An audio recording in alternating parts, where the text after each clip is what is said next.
Noticentro 1, CMI.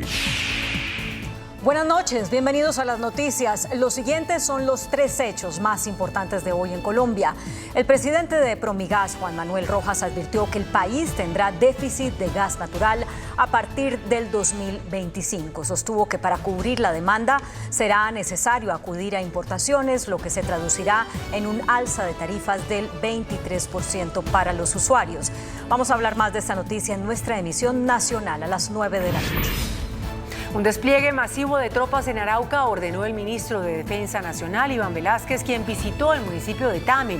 El jefe de la cartera de Defensa lideró un consejo de seguridad junto con el ministro del Interior, Juan Fernando Cristo, y el comisionado de paz, Oti Patiño.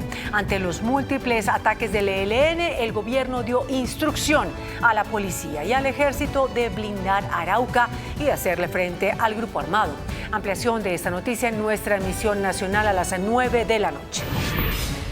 El presidente de FENALCO, Jaime Alberto Cabal, dijo que la economía del país pasa por su peor momento desde la pandemia. Agregó que se ha profundizado el factor de incertidumbre política entre los actores económicos y cuestionó la reforma laboral y la nueva reforma tributaria o ley de financiamiento presentadas por el gobierno ante el Congreso. Vamos a hablar más de esta noticia en nuestra emisión nacional a las 9 de la noche. Las siguientes son las noticias más importantes del mundo hoy.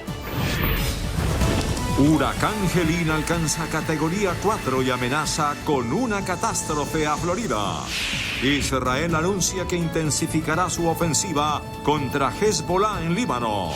Se agrava crisis en Ecuador. Quito declara estado de emergencia por incendios y sequía. Maduro acusa a expresidente Duque de usar el sistema Pegasus para cometer crímenes. El Talibán prohíbe a las mujeres en espacios públicos de Afganistán. El huracán Helene es ahora un fenómeno de categoría 4 con vientos sostenidos superiores a los 200 kilómetros por hora y está a punto de tocar tierra en el estado de la Florida, que se prepara para lo que podría ser una catástrofe. La última actualización del Centro Nacional de Huracanes confirma que los vientos máximos del huracán Helene han aumentado ligeramente a 205 kilómetros por hora y se espera que se fortalezca aún más. The magnitude of what we're going to see play out here is so severe with Helene. It doesn't matter if you wouldn't have had a hurricane for the last 20 years in this region. Those impacts are going to be life-threatening in a staggering way over the next 12 to 24 hours. Su campo de viento se extiende por más de 643,7 kilómetros y la marejada ciclónica ya está avanzando hacia la costa del Golfo de Florida desde el sur del área de Tampa hacia el norte hasta la región del Big Bend. Helene también está ganando más velocidad de avance y ahora se mueve hacia el norte a 37 kilómetros por hora. Incluso si Helene no alcanza otra categoría, seguirá siendo uno de los huracanes más devastadores que azota la costa del Golfo en los últimos años. Por su parte, el fenómeno John volvió a intensificarse este jueves a huracán en el sur de México y está próximo a las costas de Michoacán, siendo la segunda vez que este se intensifica a huracán durante esta semana. Aumenta la tensión en Oriente Próximo. El primer ministro de Israel, Benjamín Netanyahu, negó la posibilidad de una tregua con Hezbollah en el Líbano, afirmando que los ataques continuarán hasta cumplir sus objetivos. En los nuevos ataques del ejército de Israel al Líbano, las fuerzas de defensa dijeron que se llevó a cabo ataques precisos en la capital libanesa Beirut, un área de los suburbios en el sur con una fuerte presencia de Hezbollah, donde el blanco del ataque aéreo fue Muhammad Hussein Saraur, jefe de las fuerzas aéreas del grupo terrorista, quien murió en la operación, además dejando 23 personas sin vida y 8 heridas. Mientras tanto, el primer ministro israelí, Benjamín Netanyahu, ha negado que haya dado su visto bueno a la propuesta de alto el fuego con Hezbollah presentada por Estados Unidos, Francia y otros aliados. En un comunicado emitido por su oficina, afirma que no ha dado ninguna respuesta al plan y que ha instruido al ejército para que continúen los combates con todas sus fuerzas y que no se detendrán hasta alcanzar sus objetivos. Por cuarto día consecutivo, Israel ha continuado con los bombardeos. El presidente de la Autoridad Palestina, Mahmoud Abbas, afirmó que el mundo entero es responsable del genocidio en Gaza y en Cisjordania por venderle armamento a Israel y exigió que cese la venta de armas. Ante la Asamblea General de la ONU, el presidente de la Autoridad Palestina aprovechó su intervención para denunciar la situación en Gaza y Cisjordania como uno de los peores crímenes de la humanidad, del cual culpó al mundo por venderle armas a Israel. Este crimen. Deténganlo ahora. Paren de matar a niños y mujeres. Detengan el genocidio. Paren de enviar armas a Israel. Esta locura no puede continuar. Todo el mundo es responsable por lo que está ocurriendo a nuestra gente en Gaza y en Cisjordania. Cisjordania que está bajo una agresión diaria y continua de parte de Israel. El mandatario agregó que cientos de familias han sido aniquiladas y apellidos enteros han sido borrados del registro civil. Entre tanto, en Gaza, 88 cuerpos fueron sepultados en fosas después de que Israel los devolviera. La guerra en Gaza ya casi completa un año, donde 41.534 personas han fallecido, en su mayoría mujeres y niños. El presidente de Rusia, Vladimir Putin, anunció que está considerando una respuesta nuclear al ataque aéreo masivo por parte de Ucrania. El presidente de Rusia, Vladimir Putin, propuso cambios en la doctrina nuclear de Rusia que le permitirá usar esas armas en respuesta a los ataques aéreos masivos que, según él, están volviendo a agitar una amenaza recurrente desde el inicio de la ofensiva militar entre Rusia y Ucrania. Consideramos esa posibilidad si recibimos información confiable de un lanzamiento masivo de medios de ataque aeroespaciales. La declaración se da en momentos en que Ucrania pide autorización para usar armas de largo alcance de sus aliados occidentales con el fin de golpear el territorio ruso, afirmando que Putin busca destruir la red eléctrica de Ucrania antes del invierno. Por otra parte, la defensa aérea de Ucrania combatió un nuevo ataque ruso durante las últimas horas contra la capital durante más de 5 horas. La red eléctrica de Kiev, un jardín infantil y la principal tubería de gas se vieron afectados durante los bombardeos, que también dejaron varias personas heridas. Ecuador declaró el estado de emergencia por los incendios forestales en Quito. Según las autoridades, más de 100 hectáreas han sido consumidas por el fuego en la capital de ese país. La capital ecuatoriana está en estado de emergencia. Los incendios forestales en el país han arrasado más de 38.000 hectáreas de cobertura vegetal, mientras que en Quito persisten los focos de los 7 incendios que se desataron el pasado martes, devastando alrededor de 146 hectáreas en la zona centro-norte de la ciudad. Un total de 17 personas han resultado heridas, 227 damnificados y 810 afectados directamente, según las estadísticas de la Secretaría Nacional de Gestión de Riesgo, que dan cuenta también de 4.236 animales afectados y cerca de 45.000 muertos. Las autoridades de Quito, que sospechan que los siniestros fueron provocados, informaron la detención de un joven de 19 años que fue encontrado con un galón de combustible. Los incendios se han multiplicado en Ecuador desde agosto debido a la grave sequía que atraviesa el país, lo que ha llevado a realizar fuertes cortes programados de electricidad y de agua. El mandatario venezolano Nicolás Maduro aseguró que el expresidente de Colombia, Iván Duque, compró el software de espionaje Pegasus y lo utilizó para asesinar al presidente de Haití. En una entrevista al medio Telesur, el presidente Nicolás Maduro señaló al exmandatario colombiano Iván Duque de utilizar el sistema de espionaje Pegasus para asesinar al presidente de Haití y derrocar al mandatario Gustavo Petro y de paso perjudicar su gobierno. Luego él compró este sistema Pegasus. En su momento denunció la participación de Iván Duque en el asesinato del presidente Jovenel de Haití. Ahora todos nos preguntamos, ¿en manos de quién está ese sistema de espionaje? Eso iba. Okay. ¿Para qué está siendo utilizado ahora? Yo sí sé. Está siendo utilizado para tratar de derrocar al presidente Petro de manera simultánea y tratar de manera simultánea de hacernos un daño en Venezuela. El expresidente Iván Duque le respondió a Maduro: Como siempre, son cobardes y acuden a la infamia y a la mentira. Yo las batallas las doy de frente y en público. A Maduro lo denuncié ante la Corte Penal Internacional. Al terrorismo lo enfrentamos con la fuerza del Estado y con la comunidad internacional enfrentamos el crimen transnacional. La compra de Pegasus la ha denunciado el presidente Gustavo Petro por parte de la Dirección de Inteligencia Policial, pero desde las centrales de inteligencia del Estado aún no encuentran el software.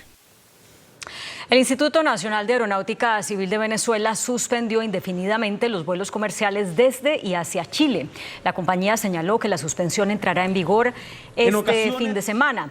Esto ocurre un día después de que el presidente de Chile, Gabriel Boric, afirmara ante Naciones Unidas que el pueblo venezolano vive frente a una dictadura que pretende robarse las elecciones, que persigue a sus opositores y a la que le es indiferente el exilio no de miles, sino de millones de sus ciudadanos. En el este de India, al menos 46 personas, entre ellas 37 menores de edad, murieron ahogadas en medio de una festividad hindú. El Departamento de Gestión de Desastres precisó que las víctimas se ahogaron en incidentes separados en el estado de Bihar, mientras realizaban baños rituales en ríos y estanques crecidos por las recientes inundaciones. Y en Afganistán, los talibanes ahora le prohibieron a las mujeres el ingreso a los espacios públicos, esto a pesar de haber prometido un gobierno más moderado luego de retomar el poder en 2021. Esa organización política ya había previamente prohibido a las mujeres y a las niñas la educación más allá del sexto grado, la mayoría de los empleos, llevar la cara descubierta y además que su voz se oyera fuera del ámbito del hogar. Sin embargo, los talibanes creen que es absurdo acusar a ese grupo de discriminación de género y de otras violaciones a los derechos humanos. En Estados Unidos acusaron al alcalde de Nueva York, Eric Adams, de 5 cargos vinculados con corrupción pública. Un fiscal federal inició la investigación acusándolo de conspiración para cometer fraude electrónico y soborno para recibir contribuciones de campaña por parte de un ciudadano extranjero. La acusación formal describe supuestas acciones ilegales que se remontan al año 2014, cuando era presidente del distrito de Brooklyn. En Noruega abrieron el primer cementerio de dióxido de carbono del mundo. Noruega inaugura la puerta de entrada a una enorme bóveda submarina para el dióxido de carbono, un paso crucial antes de abrir lo que un operador llama el primer servicio comercial que ofrece transporte y almacenamiento de CO2 como cementerio de este compuesto químico. El proyecto Northern Lights planea tomar las emisiones de CO2 capturadas en las chimeneas de las fábricas en Europa e inyectarlas en depósitos geológicos bajo el lecho marino. El objetivo es evitar que las emisiones se liberen a la atmósfera y de este modo ayudar a detener el cambio climático. Este espacio tiene una capacidad inicial de 1.5 millones de toneladas de CO2 por año, antes de aumentar a 5 millones de toneladas en una segunda fase si hay suficiente demanda. Pregunta Yamid. Muy buenas noches. El expresidente Juan Manuel Santos hizo hoy una severa crítica al Tribunal de Justicia para la Paz, JEP, y se quejó de que no haya tomado decisiones. En el conversatorio de la jurisdicción constitucional realizado en Manizales, el expresidente dijo lo siguiente. Hay una demanda que hizo nuestro exministro de Justicia, Yesir Reyes, contra la sentencia interpretativa número 5 de la JEP. Y yo les rogaría que asumieran esa demanda lo más pronto posible. ¿Por qué? Porque la JEP, que fue una institución creada por el Acuerdo de Paz, necesita que le den unas instrucciones para que no continúe con una actitud maximalista en materia de aplicación de la justicia, porque si continúa en esa actitud, la JEP no va a cumplir con los términos va a terminar su periodo sin haber resuelto el tema de la justicia.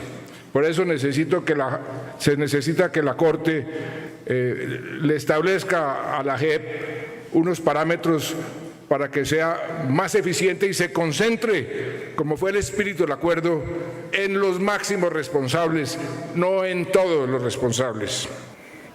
A propósito de estos durísimos comentarios del expresidente Santos, nuestro invitado esta noche es precisamente el doctor Roberto Carlos Vidal, quien es el presidente de la Jurisdicción Especial para la Paz JEP.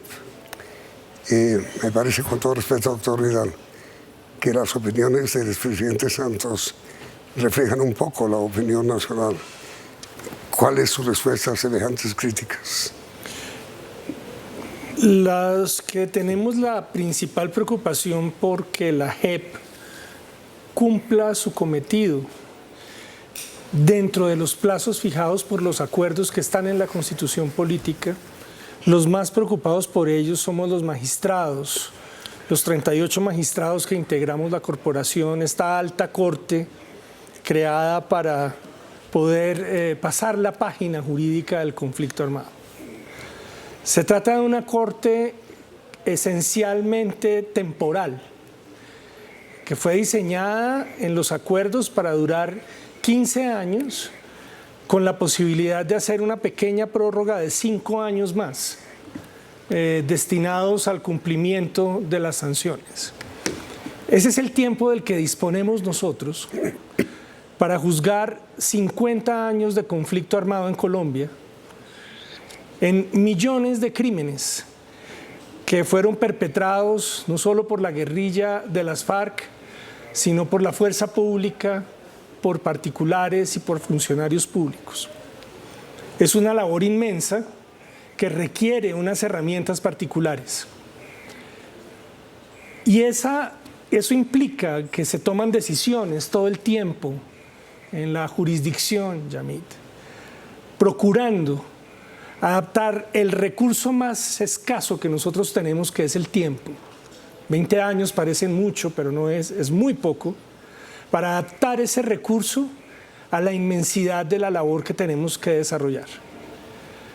Allí hemos avanzado bastante en 7 años, terminando procesos claves, y nosotros podemos entender la percepción que manifiesta el presidente Santos, a quien además respetamos inmensamente como uno de los grandes promotores y artífices del acuerdo. Y esa opinión pública que quisiera ver en la jurisdicción una producción permanente de sentencias, de decisiones. Y lo que hemos logrado hasta ahora, sin duda, ha tenido un impacto en la sociedad muy grande. Creemos que es satisfactorio, pero sabemos que nos falta mucho. Entonces yo le diría de alguna manera, nosotros estamos de acuerdo con todo lo que le falta a la jurisdicción, pero estamos muy empeñados y absolutamente comprometidos con que la misma va a cumplir sus funciones dentro del plazo establecido. Pero a ver, mire, mi querido doctor Vidal, es que al margen de las críticas durísimas hechas por el expresidente Santos a la gestión de ustedes, esta noche se conoció un trino de Timochenko, de alias Timochenko, que dice lo siguiente: la JEP Colombia lleva 6 años muy bien presupuestados con relación al resto de los puntos del acuerdo, alejándose del espíritu y de la letra de lo pactado, y volviéndose una justicia lenta, engorrosa, revictimizante y punitivista. ¿Qué opina usted? Lo manifestado por Rodrigo Londoño, Timochenko, jefe de la negociación, coordinador de la negociación en La Habana, que tiene una doble connotación, Yamit. Ellos son firmantes del acuerdo, pero al mismo tiempo son personas que están sometidas a la jurisdicción, son comparecientes, que están siendo juzgados por nosotros por los crímenes más graves. En el caso de él y sus compañeros, miembros del antiguo secretariado de las FARC, la jurisdicción ya ha hecho las imputaciones más graves que pudiera hacer tribunal alguno en la tierra. Les hemos imputado crímenes de guerra y crímenes de lesa humanidad. Y gracias al desarrollo de esa investigación, al nivel de precisión y a la competencia de los investigadores, los miembros del antiguo secretariado de las FARC han reconocido su responsabilidad. Sí. Y eso es un logro que en términos del derecho internacional no tiene precedente. Y es que los líderes de una guerrilla hubieran reconocido responsabilidad por crímenes internacionales. Claro que ese proceso ha sido complejo. En la justicia ordinaria, Yamit, nuestros colegas, los jueces, tienen que abrir un proceso por cada hecho que ellos investigan. Si a usted le roban su teléfono celular y pone una denuncia, el juez tiene que abrir un proceso, que en la justicia ordinaria, en particular eso del robo de celulares, dura 4 años. Nosotros en la primera investigación contra el secretariado de las FARC, en un solo proceso, investigamos 20.000 secuestros que fueron ordenados por esa guerrilla en 10 años de su actividad. Y cuando terminó esa investigación, una resolución de conclusión, una decisión que por lo mismo equivaldría a 20.000 decisiones de los jueces ordinarios. Con eso no quiero ser arrogante, sino lo que quiero es también establecer para la audiencia que no es dable simplemente hacer una comparación mecánica entre la función de un juez ordinario y un juez transicional. Y en esa medida nosotros hemos venido produciendo resultados muy importantes que incluso no tienen precedente en el derecho internacional. Pero ¿a qué adjudica usted las críticas que precisamente hoy han hecho personajes como el expresidente Santos y como esta tarde-noche el señor Timochenko? Esas críticas tienen muchos motivos. Y comenzaría por los motivos que pueden tener tal vez los quejosos más legítimos de nuestro proceso, que son las víctimas. 400.000 víctimas tenemos acreditadas en la jurisdicción.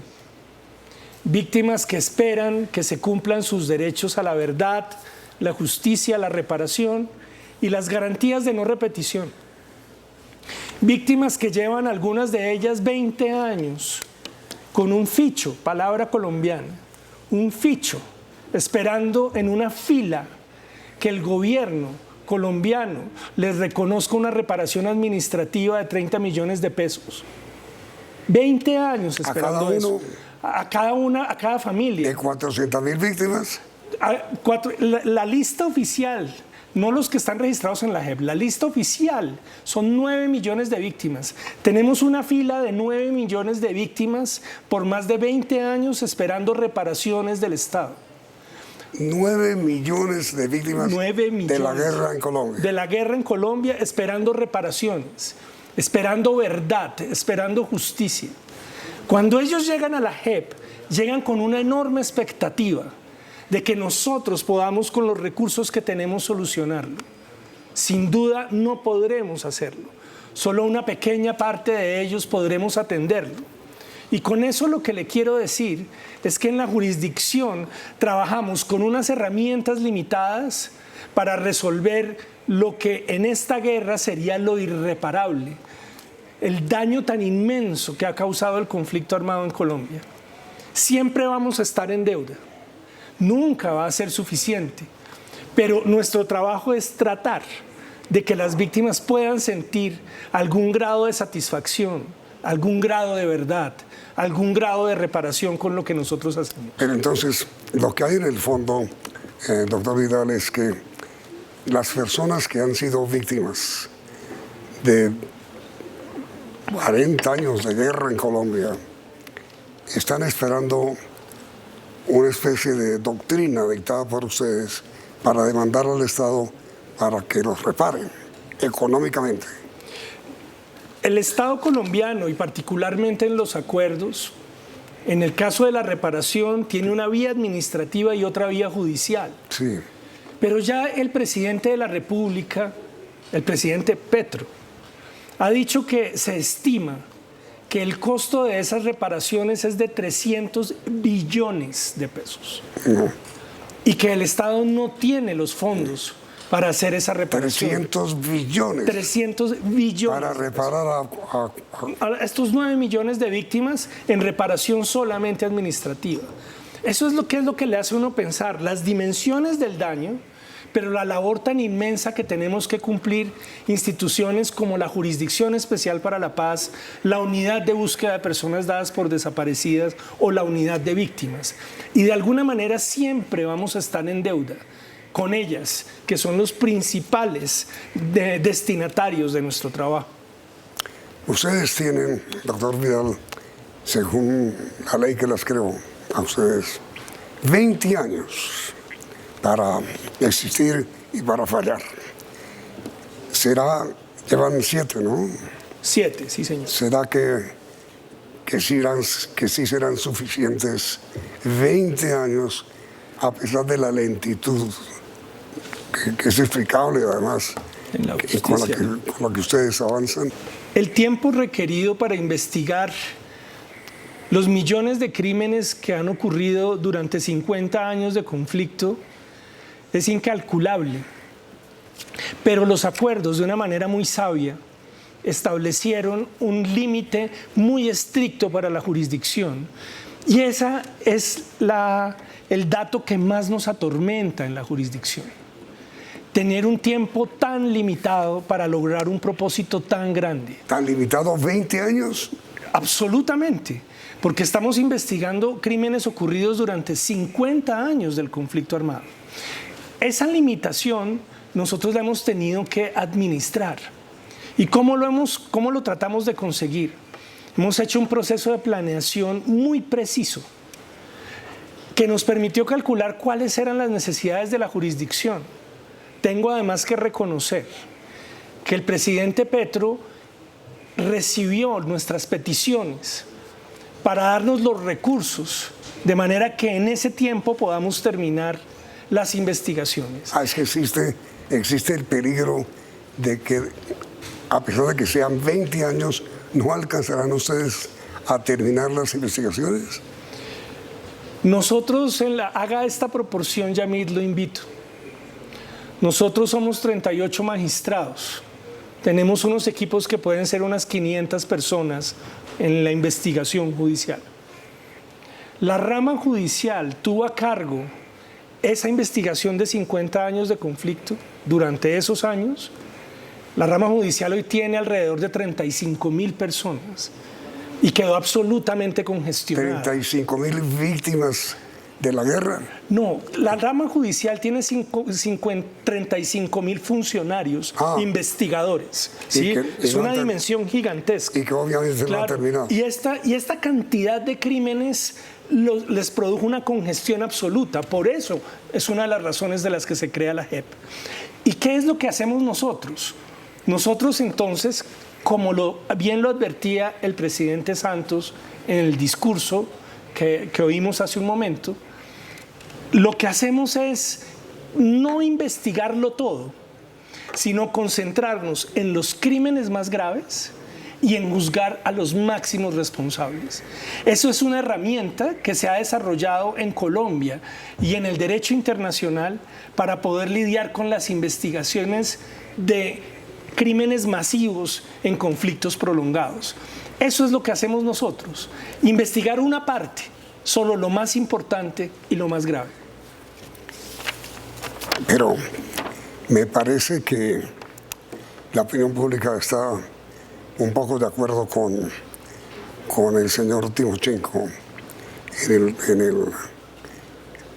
el tweet que envió esta tarde acusándonos a ustedes de alejarse del espíritu y de la letra de lo pactado y volviéndose, repito, una justicia lenta, engorrosa y punitivista. Yo creo que para hacer justicia a la jurisdicción, la opinión pública tiene que conocer el alcance de nuestro trabajo. Presentar qué es lo que se hace en un proceso está lleno de términos técnicos, pero creo que lo importante es mostrar cuestiones que son claves para la investigación. La primera, nosotros establecimos los 11 casos más graves, masivos, del conflicto armado en Colombia.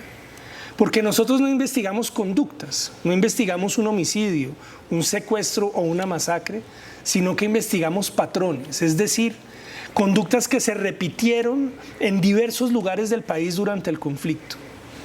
20.000 secuestros, 6.500 falsos positivos, 1.500 personas, niños, niñas y adolescentes reclutados. Homicidios. Homicidios, estamos investigando alrededor de 200.000 homicidios. Investigamos regiones completas. Tenemos un caso que investiga el Urabá antioqueño. Tenemos un caso que investiga Nariño. Tenemos un caso que investiga los ataques a indígenas y territorios indígenas en todo el país. O la violencia de género de la que hablamos en otro momento. La violencia basada en género y la violencia sexual. Esos son los macrocasos que nosotros investigamos y ello ha permitido al país conocer cuestiones que nunca se habían hecho públicas. Hemos podido encontrar hasta ahora más de 100 personas dadas por desaparecidas gracias al tipo de procedimiento que nosotros hacemos. 100. Eso parece poco. Aparentemente, porque estamos en guerra hace 50 años. Claro, el registro oficial colombiano es de 110.000 personas desaparecidas. Que eso es más ajustado a la realidad del país. Claro, 110.000 personas desaparecidas. Pero nosotros, gracias a las confesiones de los comparecientes a la JEP, que dentro de nuestros procedimientos, esto no había pasado nunca, nos han dicho, yo les digo dónde están inhumados los restos de las personas. Hemos podido entregarle a los familiares, a las familias, alrededor de 100 personas que encontramos, identificamos y entregamos los restos. ¿Que fueron asesinados por quién? Fueron asesinados por diversos actores, en el caso de nuestras investigaciones, por la fuerza pública o también por la antigua guerrilla de las FARC. Pero digo, esta presión que hay sobre ustedes para que fallen, decidan, es realizada fundamentalmente por quienes aspiran a demandar al Estado como responsable de esas muertes. Mire, la demanda al Estado por la responsabilidad es una posibilidad que tienen las víctimas, es un derecho que tienen a obtener en algún momento una reparación, una indemnización. Económica. Pero eso no es fácil y no está muy abierto ni muy posible. Entre otras cosas, para usted hacer una demanda de esas necesita abogados, unos abogados costosos. Y ahí quisiera llamarle la atención sobre otra cosa que nosotros hacemos en la jurisdicción. Nosotros no solo investigamos y juzgamos y sancionamos a los responsables, nosotros le damos los abogados a las víctimas del conflicto para que los representen ante la jurisdicción y ofrecemos los abogados que defienden a nuestros comparecientes. Los abogados, y es allí donde siento un poco injusto lo que está diciendo Rodrigo Londoño, cuando dice que los gastos de la JEP son excesivos. Parte muy importante de los gastos de la jurisdicción tiene que ver con pagar los abogados de la antigua guerrilla de las FARC para que los defiendan ante la JEP, igual que parte de esos recursos se van pagando los abogados de los miembros de la fuerza pública para que los defiendan. Nosotros les garantizamos a ellos el derecho de defensa, igual que le garantizamos a las víctimas su representación. Esa es una diferencia muy grande con la justicia ordinaria, porque cuando nosotros ofrecemos los abogados, garantizamos una participación efectiva, integral, de víctimas y comparecientes en la JEP. Pero mire, doctor Vidal, la JEP fue creada precisamente para solucionar el problema de una justicia ordinaria, lenta, difícil, de difícil acceso, que tarda años y años y años en fallar. Para eso fueron creados ustedes. Pero precisamente los están acusando de ejercer una justicia lenta, igual que la ordinaria. Tal vez los tiempos de la justicia no se puedan entender en abstracto. Y voy a permitirme hacer una comparación concreta, ¿sí? El Tribunal para la ex Yugoslavia, en 25 años de existencia, juzgó a 10 personas. La Corte Penal Internacional, desde el año 2000 hasta hoy, ha juzgado 20 personas. Solo tengan en cuenta eso. Nosotros en 6 años hemos logrado que la totalidad de los miembros de la antigua guerrilla de las FARC estén siendo procesados y hayan reconocido su responsabilidad. Y en el caso de la fuerza pública solamente hemos juzgado a 53 personas que han reconocido su responsabilidad, incluyendo algo que no había pasado en la justicia colombiana, a generales y a coroneles. Solo cuando se hace ese contraste entre la justicia internacional y lo que ha logrado la JEP, ese contraste entre lo que hacemos nosotros y la justicia ordinaria, se entiende cuál es el ritmo que llevamos, que eso es un ritmo que internacionalmente se ha reconocido como muy, muy célere, muy rápido. Y entonces, doctor Vidal, ¿cuánto tiempo más será indispensable, será necesario para que ustedes aceleren, que es lo que el país entero está pidiendo, sus investigaciones? Nosotros estamos tomando todas las medidas para acelerar nuestras investigaciones. Como le decía, somos los primeros preocupados por ello. Cuando muchas voces nos dijeron si la JEP debía pedir una prórroga de su existencia, hemos sido claros. La JEP le ha dicho al presidente de la República: nosotros no buscamos ninguna prórroga. La jurisdicción va a terminar su trabajo en los años establecidos en los acuerdos. Tenemos una planeación para poder hacerlo y eso es lo que va a recibir el país sin duda alguna. Entonces, no hay prórroga, no hay extensión, no hay esta idea de convertir la JEP en un tribunal permanente. Ese precedente se ha tenido en otros momentos. Por ejemplo, nuestros queridos y respetadísimos colegas de la Jurisdicción de Justicia y Paz, que juzga a los paramilitares. Ellos han requerido unas prórrogas sucesivas que hacen que hoy lleven 17 años trabajando en el juicio a los paramilitares, con mucho éxito. Nosotros consideramos que los cálculos que se hicieron en el acuerdo son adecuados y que nosotros no vamos a necesitar prórroga alguna. Pero entonces, doctor Vidal, ¿será necesario tanto tiempo como fue el transcurrido en la guerra para obtener respuesta de ustedes? Las verdades del conflicto son unas verdades muy difíciles de construir. Y me permite nuevamente un ejemplo que nos permite contrastar. Hablando con magistrados, colegas alemanes, ellos nos decían que aún hoy, en el 2024, siguen juzgando hechos de la Segunda Guerra Mundial. Siguen juzgando hechos debidos a los abusos cometidos durante el periodo de la Unión Soviética. siguen juzgando hechos que ocurrieron después en las guerras balcánicas cuando se disolvió la Unión Soviética. Y a eso se suman las guerras contemporáneas como la de Ucrania. Es decir, son personas que fácilmente, o países que llevan 90 años tratando de reconstruir la verdad y haciendo justicia sobre su propia historia. Yo creo que nosotros tenemos que perder el miedo a ocuparnos de nuestra historia. Nosotros estamos poniendo un grano de arena y tendrán que venir unos posteriores. Doctor Roberto Carlos Vidal, presidente de la Justicia Especial para la Paz, muchísimas gracias por haber aceptado esa invitación y ojalá pues logren ustedes acelerar sus investigaciones. Muchas gracias, Yamil. A usted, doctor Vidal. Y a ustedes, televidentes, gracias por la sintonía y los invitamos a continuar aquí en CMI.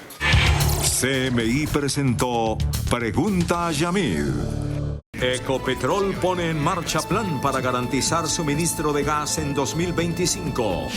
Distribuidores de gas alertan desabastecimiento y anuncian alza del 23% en las tarifas. 37 proyectos de energías renovables están paralizados. Masivo despliegue militar en Arauca, ordena el ministro de Defensa.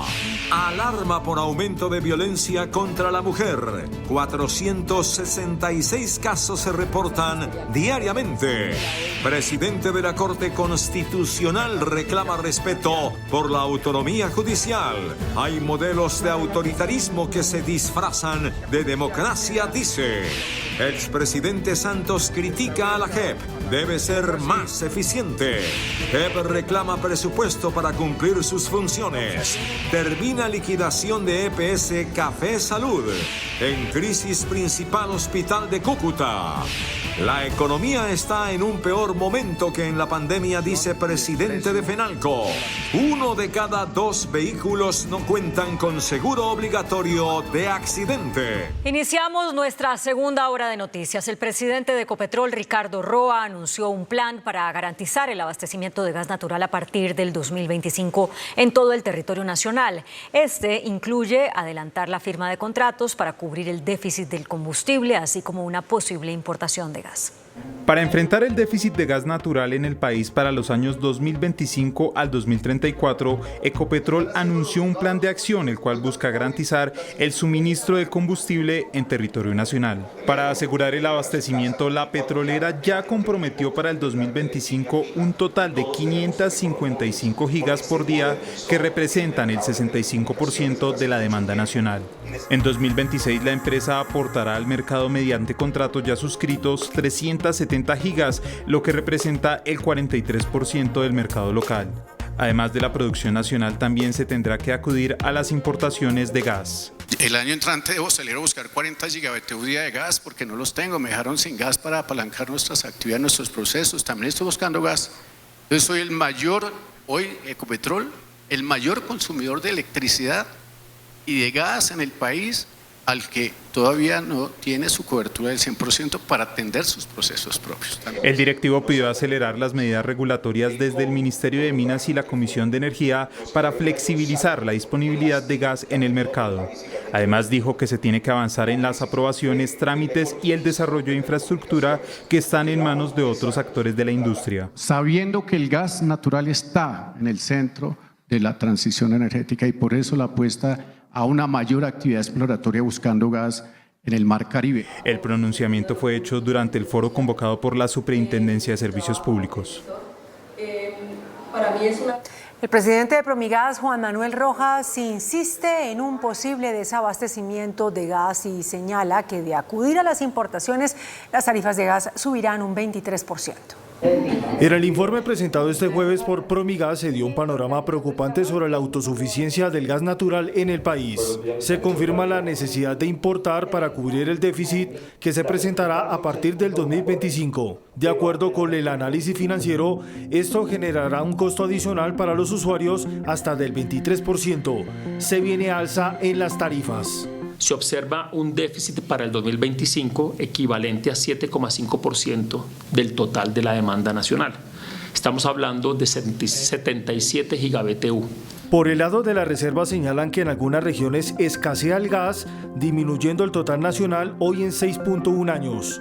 La sequía obliga a un mayor consumo de combustibles para la generación de energía, reduciendo la vida útil de dichas reservas a 5 o incluso 4 años. En el interior del país ya empieza a escasear el gas, ya empiezan a notarse datos y ya nadie habla de 6 años. La gente habla ya de que en el 2025 va a hacer falta gas natural. Por eso el balance nacional no se puede mirar como un todo, hay que mirarlo por zonas. Se esperan medidas desde el gobierno para reactivar esta industria. La presidenta de la Asociación de Energías Renovables, Alexandra Hernández, advirtió que hay 37 proyectos que están frenados por trámites ambientales y sociales. Esto en momentos en que la demanda de energía aumenta y el país se enfrenta a una sequía. La advertencia fue hecha por la agremiación al señalar que estos proyectos aportarán 1.500 megas al sistema eléctrico nacional. Son 37 proyectos de energías renovables, en su mayoría solares, que no han avanzado en su construcción por licenciamiento ambiental y consultas previas. Nuevo llamado al gobierno. Los proyectos se están demorando demasiado tiempo en entrar y se demoran demasiado tiempo en entrar porque los trámites se demoran 2 y 3 veces más de lo que los tiempos normativos indican. La dirigente sostuvo que esta generación de energía será clave para cubrir la oferta energética desde 2026. Si no entra nueva oferta de energía entre el 2026 y el 2028 vamos a empezar a tener escasez para el abastecimiento de energía de los colombianos y eventualmente, si se prolongan estos periodos de sequía, un posible racionamiento a partir del año 2028. La presidenta de SER Colombia pidió coherencia al gobierno para la aprobación de estos proyectos, siendo los que van en línea con la transición energética. Y por su parte, la presidenta de la Asociación de Generadores de Energía Eléctrica, Natalia Gutiérrez, urgió al gobierno para que expida rápidamente normas que permitan enfrentar la crisis energética que enfrenta el país. Para el gremio, las medidas en materia de regulación deben ser inmediatas, ya que la coyuntura actual del sistema eléctrico no da espera. Los embalses siguen bajando, obligando a una mayor generación de las plantas térmicas. Activar una demanda que se puede desconectar y que puede autogenerar y en algún momento puede inclusive recibir algunos ingresos por no consumir energía de la red. Reiteró su llamado a agilizar la entrada de proyectos que están a la espera de autorizaciones desde el gobierno. Si se puede incluir de manera más rápida hoy energía de proyectos, por ejemplo, que están en pruebas, sacar adelante todos los proyectos que están en construcción en este momento que puedan entrar de aquí a diciembre. Defendió el modelo actual de energía, criticado por el presidente Gustavo Petro. Nosotros no podemos partir de la base de que esto es un modelo fallido. Tenemos que trabajar juntos de manera técnica. Este es un sector sofisticado y no nos podemos equivocar por el deseo que todos lo tenemos y lo compartimos de mejorar las tarifas de energía. Podríamos tener un problema mayor y es no tener energía. Por el momento se cuenta con la infraestructura que garantice el suministro de energía en el país. Un despliegue masivo de tropas en Arauca ordenó el ministro de Defensa, Iván Velásquez, quien visitó Tame, municipio de Arauca, junto con el ministro del Interior, Juan Fernando Cristo, y el comisionado para la paz, Oti Patiño. Policía y ejército trabajarán conjuntamente para combatir al ELN. Y esa es la orden del presidente de la República a la fuerza pública, que es además el mandato contenido en la Constitución política. Ante los múltiples ataques del Ejército de Liberación Nacional, ELN, anunciaron mayor pie de fuerza para esta región del país. Que las fuerzas militares y la Policía Nacional deben incrementar sus capacidades para fortalecer ese control del territorio. Acompañados de la cúpula militar y de policía y también de autoridades locales y gubernamentales, anunciaron un dispositivo especial, un despliegue operacional para todo el departamento. Botes para el control fluvial que entraron en funcionamiento, otros que van a entrar en funcionamiento, mayor cantidad de soldados, presencia sobre todo en la policía, de policía judicial y de inteligencia. Alerta al gobierno por múltiples atentados contra oleoductos. Últimos días ha generado más de 27 atentados contra el oleoducto, contra los oleoductos. Identificaron cabecillas por los que ofrecen hasta 500 millones de pesos, específicamente de las disidencias de las FARC y el ELN que hacen presencia en los 7 municipios de Arauca. Un informe de la policía y la fiscalía alertó por el aumento de los casos de violencia intrafamiliar. Diariamente se reportan 466 casos. El Congreso tiene la lupa sobre un informe que detalla que la violencia en los hogares aumentó un 55% en el primer semestre del año, dejando más de 80.000 casos de agresiones domésticas. El 74% de las víctimas son mujeres y el horario en el que se presentan más casos es de 12 a.m. a 1 a.m. La cifra se traduce en 446 hechos diarios, que representan el delito que más aumentó frente al 2023. La violencia intrafamiliar se disparó, pasamos a 80.770 casos este año, un caso cada 3 minutos se reporta violencia intrafamiliar en el país, un caso cada 10 minutos se reporta de abuso sexual en el país. La directora del ICBF anuncia nuevas medidas y revela que en noviembre se celebrará una cumbre internacional sobre la violencia contra la niñez. Esta conferencia ministerial organizada entre la OMS, el Sistema de Naciones Unidas, UNICEF y Colombia con el copatrocinio de Suecia es la primera cumbre en el mundo de este carácter. A nivel de país pues iniciamos unas campañas de trabajo para prevención y formación de las familias en temas de no violencia contra la niñez. El Congreso prepara un debate de control político por el aumento de este delito y otros indicadores de violencia en el país. El presidente de la Corte Constitucional, José Fernando Reyes, pidió respeto por la autonomía judicial. Dijo que hay nuevos modelos de autoritarismo disfrazados de democracia. En medio de la apertura del conversatorio de la jurisdicción constitucional de la Corte Constitucional que se desarrolla en Manizales, el presidente de la corporación, José Fernando Reyes, hizo referencia a la necesidad de reforzar la independencia judicial para evitar que los autoritarismos amenacen la democracia en un país como Colombia. Cuando la independencia judicial queda en riesgo, el autoritarismo encuentra su lugar. Las Cortes independientes, guardianas de la Constitución, deben evitar y contener cualquier forma de cooptación prohibida. Señaló que hoy en día hay autoritarismos camuflados. La aparición de nuevas y refinadas formas de autoritarismo que de manera directa o encubierta acumulan poder, anulan derechos y desafían la diversidad, constituyen un riesgo permanente. La democracia en todas sus dimensiones, incluso aquellas cuya vigencia definitiva parecía encontrarse fuera de toda duda, permanece bajo amenaza. Y dijo que se debe garantizar la independencia judicial. En ese contexto, alzar la voz por la independencia judicial siempre ha constituido una prioridad. Además, advirtió que la legitimidad de un fallo judicial no es un asunto dispuesto a la opinión de las mayorías, porque según él, los jueces son científicos y no son autoridades electas por voto popular. El presidente del Congreso, Efraín Cepeda, en el evento de la jurisdicción constitucional, cuestionó al presidente Gustavo Petro por sus reiteradas menciones sobre un golpe blando. Advirtió que un fallo adverso por parte de la justicia no es un golpe de Estado contra el jefe de Estado. La férrea defensa de la Constitución del 91 y de la Corte Constitucional la hizo el presidente del Congreso desde Manizales. Allí replicó algunas acusaciones del presidente Gustavo Petro cuando cuestiona fallos judiciales que le son adversos a su gobierno. Dijo que la Constitución es un compendio de garantías y derechos. Y donde prima la responsabilidad fiscal, donde hay confianza legítima y los contratos se respetan y no se alteran por ideologías o sesgos coyunturales, donde el quebranto de la ley es judicializado y no se promociona la impunidad, donde un fallo adverso por parte de la justicia no se interpreta como un golpe de Estado y donde se propicia que la institucionalidad actúe sin sentir que nos persigue cuando hay una decisión adversa a nuestras opiniones. Esto y mucho más es lo que dice nuestra Constitución. Eso es lo que debería estarse cumpliendo. Cepeda insistió en que en una democracia debe haber independencia de poderes. Y por su parte, el expresidente Juan Manuel Santos hizo llamados de urgencia a las Cortes para que definan la hoja de ruta para que la Justicia Especial para la Paz sea más eficiente y cumpla con los compromisos del Acuerdo de Paz.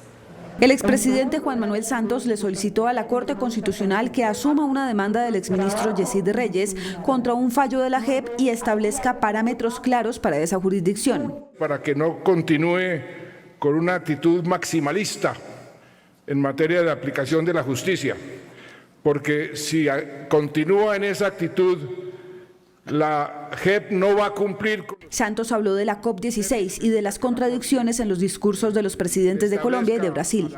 ¿Cómo así que este país, Colombia, que está presentándose como el campeón de la lucha por el medio ambiente, está permitiendo que el uso del carbón está incrementándose y también el uso del diésel? Esa contradicción también está en Brasil.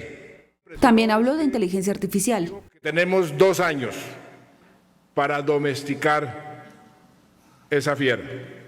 O si no, la inteligencia artificial va a comenzar a dominar al ser humano. También hizo un llamado a la moderación. Y eso es lo que el mundo ha venido perdiendo y países como Colombia hemos venido perdiendo. La moderación. Moderación para sentarse con las personas que piensan diferente a buscar acuerdos. Las declaraciones del expresidente Santos se dieron en medio del conversatorio de la jurisdicción constitucional de la Corte Constitucional que se adelanta en Manizales. El presidente de la Justicia Especial para la Paz, Roberto Vidal, alertó sobre la falta de dinero para cumplir con las sanciones que se aproximan contra los exmiembros del antiguo secretariado de las FARC. El presidente de la Jurisdicción Especial para la Paz, Roberto Vidal, denunció que el gobierno reasignó 450.000 millones de pesos de la JEP que estaban en el Fondo Colombia en Paz. Estos fondos estaban destinados a la implementación de la imposición de las sanciones a través de las cuales los comparecientes deberán cumplir con sus sentencias para restaurar el daño causado a las víctimas. Rechazó las recientes declaraciones del comisionado para la paz, Oti Patiño, en las cuales se refirió a un posible cierre de la jurisdicción. Cualquier cierre prematuro de la JEP le causaría un enorme perjuicio al país, pero sobre todo a aquellos comparecientes que pertenecieron a las extintas FARC-EP y a los miembros de la fuerza pública sometidos a la JEP. Hizo un llamado al gobierno para que se garantice su autonomía. Y el presidente del Partido Comunes, Rodrigo Londoño Timochenko, quien fuera jefe de las FARC, acusó a la Jurisdicción Especial para la Paz de ser una justicia lenta, engorrosa, revictimizante y punitivista. A través de sus redes sociales, Timochenko lanzó nuevas acusaciones contra la justicia transicional creada por el Acuerdo de Paz de La Habana. Dice Londoño, la JEP lleva 6 años muy bien presupuestados con relación al resto de los puntos del acuerdo, alejándose del espíritu y de la letra de lo pactado y volviéndose una justicia lenta, engorrosa, revictimizante y punitivista. Según Timochenko, la JEP abandonó su principal tarea. Como signatario del Acuerdo de Paz, he expresado que la JEP decidió por voluntad de sus magistrados tomar distancia de la única y principal tarea que se les encomendó, constituirse en un tribunal de cierre para la construcción de una paz estable y duradera. Y finaliza Timochenko, con sentido de responsabilidad histórica, llamó a la JEP a no repetir la fallida experiencia de justicia y paz, negándose a ser un tribunal referente para los procesos de paz en curso. Hay cambios en el Consejo Nacional Electoral. César Lorduy asumió como nuevo presidente del organismo a contados días de que se reanude la discusión sobre la financiación de la campaña de Gustavo Petro. Un gran honor, pero también una inmensa responsabilidad. El magistrado César Lorduy presidirá el Consejo Nacional Electoral en un momento clave, cuando ese tribunal está a puertas de determinar si abre un proceso formal a la campaña del presidente Gustavo Petro por presunta violación de los topes electorales. Lorduy, con pasado en Cambio Radical, reemplazará a Maritza Martínez como jefe de la entidad.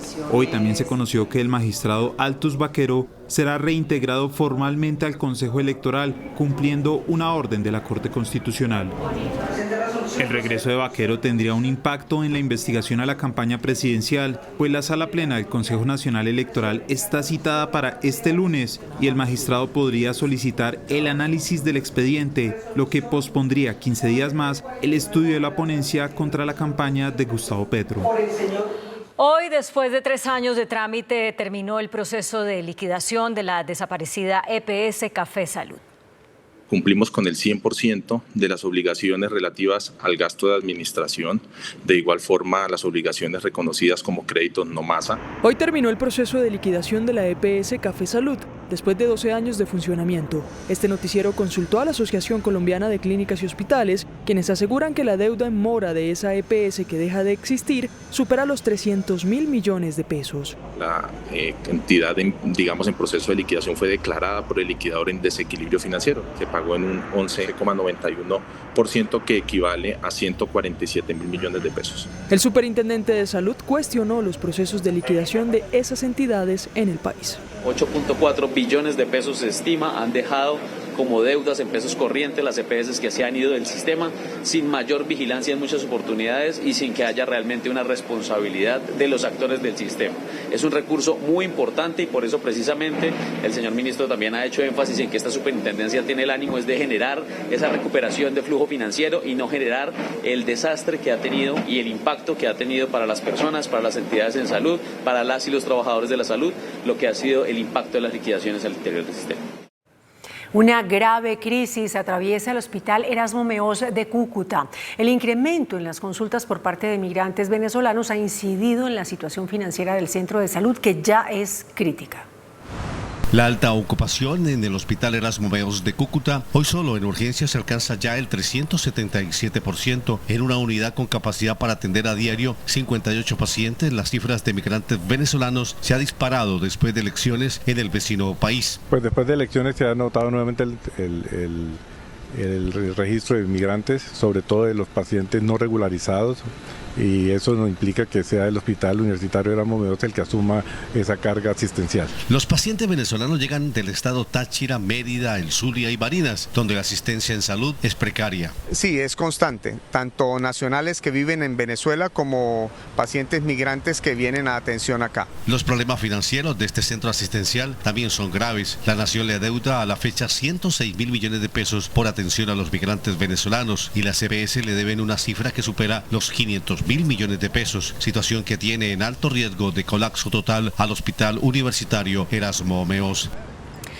Crear un banco de datos genético que permita luchar contra la criminalidad es el objetivo de un proyecto de ley del senador Humberto de la Calle que quedó aprobado en primer debate en la Comisión Primera del Senado.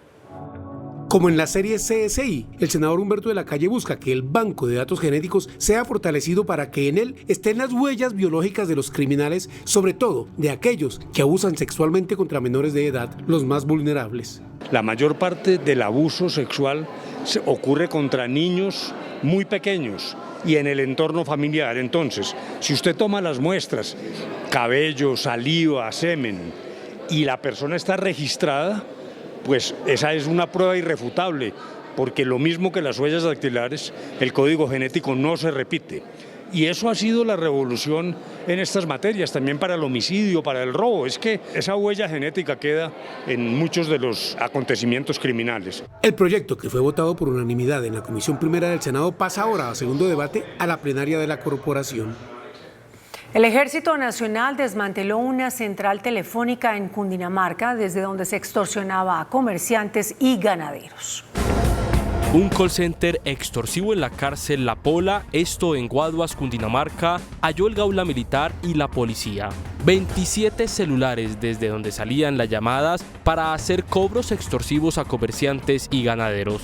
En la acción se logró la incautación de 27 celulares, 20 SIM card, 50 cargadores de celular y 28 audífonos. Personas privadas de la libertad se hacían pasar por diferentes estructuras criminales para presionar cobros millonarios.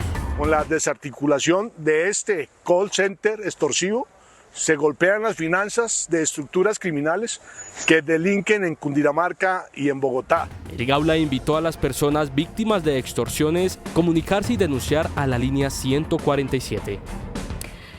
En Colombia, las autoridades capturaron a un ciudadano dominicano solicitado en extradición por España, considerado un narco invisible. Uno de los capos narcotraficantes más peligrosos del mundo fue capturado en Bogotá. Se trata de un ciudadano de República Dominicana que hacía tránsito por el Aeropuerto Internacional El Dorado. Dagiberto Torres Rosario. Este sujeto es solicitado por autoridades españolas por el delito de tráfico de drogas con agravantes. Este sujeto habría enviado en los últimos 2 meses más de 2 toneladas de cocaína hacia España. El cual iba hacia los Estados Unidos con un vuelo que hacía escala en el Aeropuerto Internacional El Dorado. Es allí de donde se genera esta alerta por nuestro sistema I-24/7, una alerta al cual nos indica que este ciudadano está siendo requerido por el país de España. Según cifras de la DIJÍN e Interpol, este año son 135 extraditables capturados en Bogotá. Las autoridades en Antioquia buscan a 2 hombres que asaltaron a un grupo de turistas extranjeros en una finca de Girardota. Mientras el grupo de extranjeros dormía, estos 2 hombres ingresaron a la lujosa finca de recreo en Girardota, Antioquia. Actuaron con precaución para no ser descubiertos y se llevaron celulares, cadenas, dinero en efectivo y ropa. Una de las víctimas, ciudadana americana, dijo que el valor hurtado suma 40 millones de pesos. We woke up the morning that we were supposed to check out, realizing that we had been robbed. This is what we woke up to, everybody's belongings being scattered everywhere outside. There were about 30 people sleeping in the villa and almost every single room got robbed. Denunció que esta finca se encuentra ubicada en una parcelación con vigilancia las 24 horas. Las autoridades anunciaron que ya iniciaron una investigación que permita identificar a los responsables. El Consejo de Estado anuló la elección del gobernador del Putumayo, Carlos Andrés Marroquín.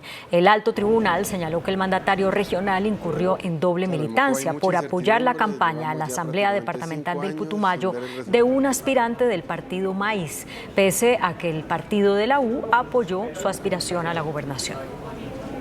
La Personería de Bogotá reveló que hay más de 10.000 procesos en curso en las oficinas de control disciplinario interno de las entidades distritales y señaló que tan solo el 9% está en etapa de juzgamiento. De los 10.463 procesos disciplinarios que actualmente se tramitan contra servidores públicos del Distrito Capital, tan solo el 9%, es decir, 945, está en etapa de juzgamiento. El llamado es a que operemos oportunamente, que podamos finalizar estas investigaciones y establecer las responsabilidades. El mayor porcentaje de estos procesos disciplinarios se relaciona con presuntas falencias e irregularidades en contratación estatal, acoso laboral, hostigamiento y maltrato. La Secretaría de Educación, la Secretaría de Salud y los fondos de desarrollo local son los que presentan mayor número de actuaciones disciplinarias. Este diagnóstico realizado por el personero distrital se dio a conocer este jueves en el marco del 7º encuentro de las oficinas de control disciplinario interno en el que participaron 52 entidades distritales. En el Consejo de Bogotá fue cuestionado el trabajo de la Secretaría de Movilidad. Denunciaron abusos con los fotocomparendos y el servicio de grúas. Desde su instalación en 2020, las cámaras de fotodetección han impuesto 1.867.854 comparendos, de los cuales el 94% han sido por exceder la velocidad. De esos 1.750.000 que hoy están multados, el 60%, y esto, el 60% fueron personas que infringieron la velocidad entre 56 km/h y 60 km/h. También se alertó por los cobros del servicio de grúa, pues consideran injusto que cada ciudadano tenga que pagar un remolque individual cuando en cada vehículo transportan 7 motos o 2 carros. Cada moto paga alrededor de 180.000 pesos, un carro paga alrededor de 190.000 pesos. El negocio más grande es cargar motos, así que vamos a recabar un proyecto de acuerdo para que ese traslado de los vehículos los paguen entre todos los conductores. Respecto a la máxima velocidad permitida, el distrito afirma que mantener el límite en 50 km/h está salvando vidas. Exceso de velocidad como principal factor en las consecuencias fatales al momento de un siniestro vial. El recaudo por fotocomparendos es cercano a $500 millones. En video quedó registrado un caso de sicariato perpetrado en las últimas horas en el occidente de Bogotá. Un hombre fue asesinado cuando se movilizaba en una motocicleta por la localidad de Engativá. 4 sujetos que también iban en moto le dispararon mientras conducía. El hombre murió en el lugar por la gravedad de las heridas causadas por los múltiples disparos. Las autoridades investigan. En Quito, Ecuador, el gobierno declaró estado de emergencia por cuenta de los incendios forestales forestales. En Venezuela, el presidente Nicolás Maduro acusó al expresidente Iván Duque de comprar el sistema de inteligencia Pegasus y utilizarlo para asesinar al presidente de Haití. Las noticias del mundo en Noticentro 1, CMI. El huracán Helene de categoría 4 con vientos sostenidos superiores a los 200 kilómetros por hora se desplaza por el Golfo de México con un enorme sistema tropical con el potencial de causar severos daños en la costa norte de Florida, Estados Unidos. El Servicio Meteorológico Nacional emitió una alerta para todos los condados del estado. Quito, Ecuador, se encuentra en estado de emergencia por varios incendios forestales que en el país han arrasado más de 38.000 hectáreas de cobertura vegetal. Un total de 17 personas resultaron heridas, 227 damnificadas y 816 afectadas directamente. Aunque las autoridades lograron contener parte de la conflagración, algunos focos siguen activos. El mandatario venezolano Nicolás Maduro, en una entrevista al medio Telesur, acusó al expresidente de Colombia, Iván Duque, de comprar y utilizar el sistema de espionaje Pegasus para asesinar al expresidente de Haití, Jovenel Moïse, derrocar al mandatario Gustavo Petro y de paso perjudicar su gobierno.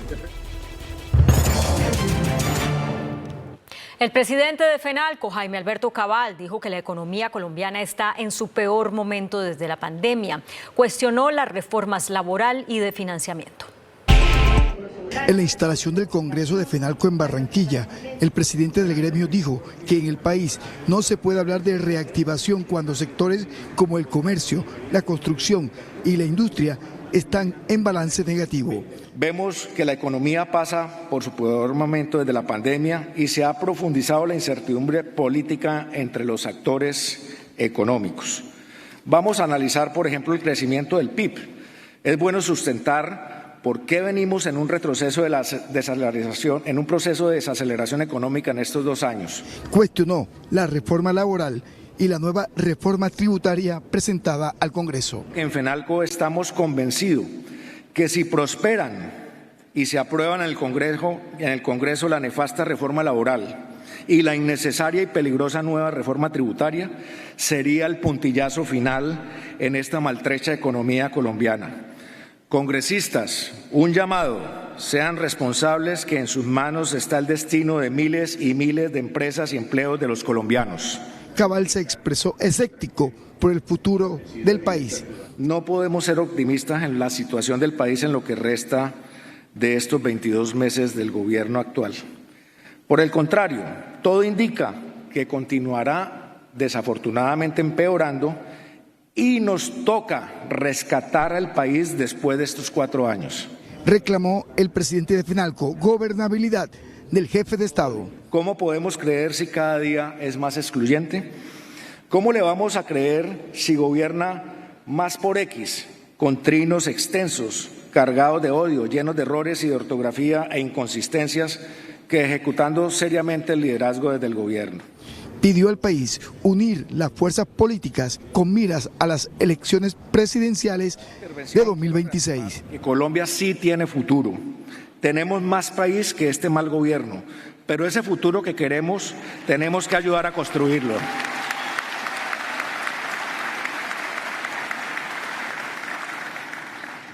Hoy el pueblo colombiano ya sabe que ese discurso de odio, de insultos y divisiones no conduce a nada bueno y que la incontinencia verbal populista solo conduce a la destrucción y desprecio por las instituciones. Cabal también exigió más seguridad y calificó como un desgobierno lo que se ha vivido en los últimos 2 años. En la Convención Internacional de Seguros se revelaron cifras alarmantes sobre la evasión del seguro obligatorio de accidentes de tránsito y de gastos en seguros para mascotas. Juan Armando Rojas, buenas noches. Detalles de las cifras presentadas. Buenas noches. Durante el segundo día de las jornadas de la Convención Internacional de Seguros de Fasecolda, se conocieron las cifras sobre los costos de la atención de víctimas de accidentes de tránsito cubiertas con el SOAT. Entre enero y junio de este año 2024, las aseguradoras reportaron pagos por pólizas de seguros contra accidentes de tránsito por 1.500.000 millones de pesos. Sin embargo, la evasión de este seguro asciende al 49% según Fasecolda. Se nos ha vuelto un paisaje y sería bueno también profundizar en ese tema. Y a corte pues tenemos alrededor de 500.000 víctimas en este año cubiertas gracias al seguro. Otro de los temas relacionados con las aseguradoras tiene que ver con la demanda de pólizas para mascotas que está creciendo conforme aumenta la población de los animales de compañía. De hecho, según cifras del DANE, los precios de los servicios para mascotas han aumentado 8,31% este año y en los últimos 12 meses un 10,15%. Pero indudablemente cada vez más la mascota, ya sea gato o perro, está siendo una prioridad para los hogares, donde la inversión ya hace parte de la canasta familiar colombiana. En el gremio de las aseguradoras se calcula que el gasto en mascotas en Colombia puede llegar en los próximos meses a cifras de 6 billones de pesos al año. Desde Cartagena, en la Convención Internacional de Seguros, Juan Armando Rojas, Noticentro 1 CMI. Muchas gracias, Juan Armando. Feliz noche. El presidente del Congreso, Efraín Cepeda, y el ministro del Interior, Juan Fernando Cristo, se enfrentaron por el monto del presupuesto para el 2025, que será expedido por decreto. Según el presidente del Congreso, Efraín Cepeda, el presupuesto de la Nación para el 2025 no se puede aprobar por decreto y por ello cree que este se debe ajustar. Es una reforma, es un hecho complementario. El papel aguanta todo y podrán poner los 523, pero hay 12 que no están financiados y si no están financiados hay que recortarlos. Sin embargo, el ministro del Interior, Juan Fernando Cristo, dice que confía en el Congreso y que una sola persona no puede tomar la última decisión. Es que la Constitución Nacional y la ley es absolutamente clara.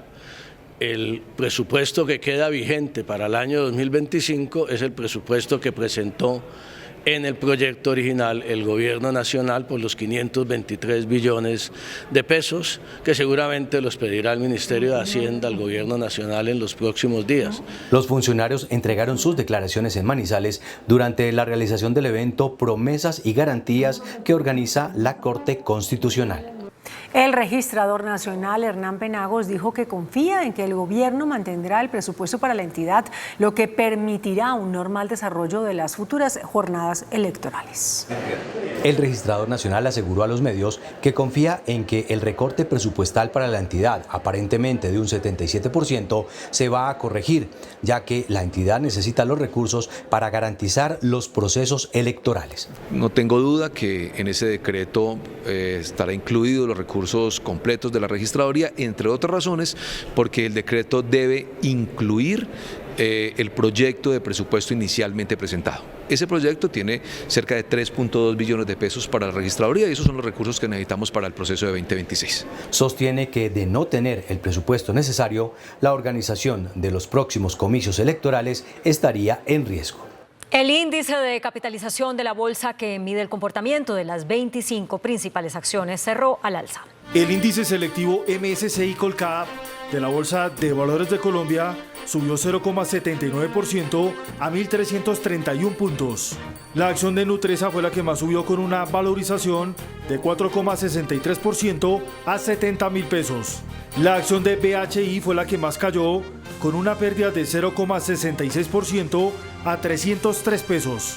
La acción más negociada de la jornada fue la de Preferencial Bancolombia, al movilizar más de 8.000 millones de pesos con una variación negativa de 0,06% a 33.920 pesos. La tasa representativa del mercado que regirá para mañana viernes será de 4.188 pesos con 11 centavos. Los profesionales del cambio compran la divisa en promedio entre 1.980 pesos y la venden en 4.030 pesos. Un euro cuesta 4.681 pesos con 50 centavos.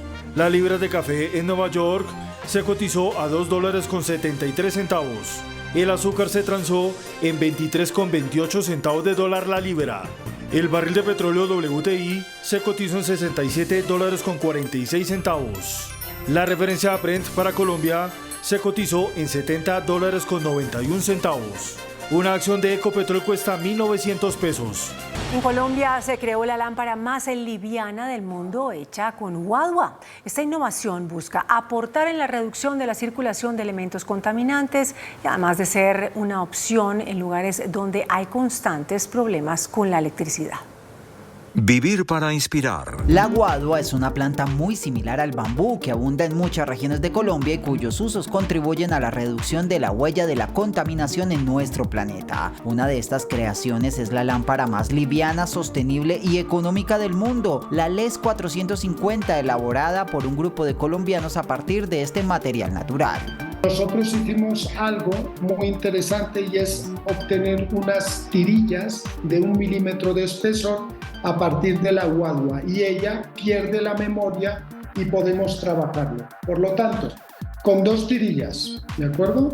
Y un aglutinante biodegradable que nosotros desarrollamos, pudimos darle, por ejemplo, esta forma a 2 tirillas que no pesan prácticamente nada.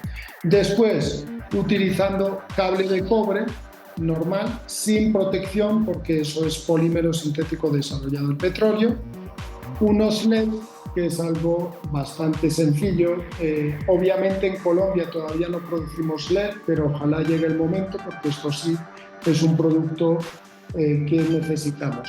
En 2022 este innovador proyecto recibió el Premio Nacional al Inventor y desde su concepción se le ha destacado en materia de ingeniería y sostenibilidad. Con una sola planta de guadua se pueden fabricar hasta 400 lámparas de 50 gramos cada una. Hasta aquí Noticentro 1 CMI.